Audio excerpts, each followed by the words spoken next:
Red Wings did sign Patrick Kane this morning, and look, which the term is the key. The term is the key. BMG, you had it. You dug it up. It's 1 year, 2.75. It's just salary.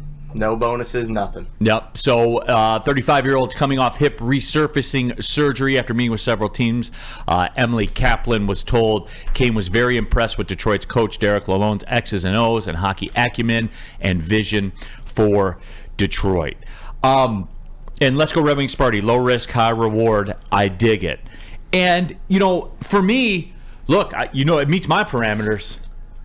You had that cap space sitting there anyway. You weren't doing anything with it anyway. Take a spin. Number one, let's break that down. Right, Mikey, what'd you say before making this move? We had roughly $7.5 million. No, I want to say it was like $6 million. Okay, so still, this puts you over $3 million still to be able. This does not hamstring you, Neil. I'm going to ask you because I always go to you for this.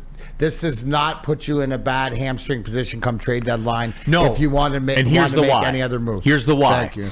Because at trade deadline, you can still take that swing on an expiring veteran that can help you because 3/4 of their contract have been paid off already. So $3 million at the trade deadline in the NFL, that's... NFL or NHL? Or in the NHL, I'm sorry. $3 million at the trade deadline in the NHL, that's an arsenal. Those are weapons that you can use. So everything is still on the table for you. 100%. Another thing, Mikey, which we were talking about beforehand, as far as the lineup, right? Because when you look at this from the 30,000-foot sort of perspective, is you're adding Patrick Kane, who, the question mark is he's coming off we're going to talk about this, coming off a surgery that 3 other guys have had that has ended their career, one playing the most 8 to 10 games. Yeah. We'll talk about that in a minute.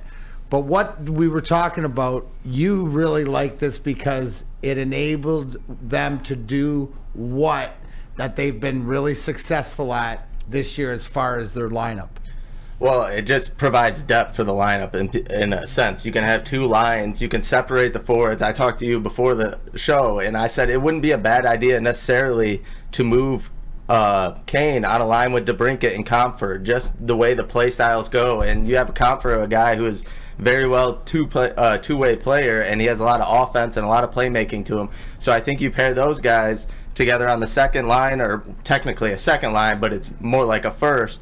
And then you have Larkin Raymond with a Perron or a Volino on the first line. And it just provides you that depth that a lot of other great teams in the league have. A lot of those teams, they split up their guys like that. And obviously you've seen the past 2 games, DeBrincat's been moved around a little bit and they still showing success.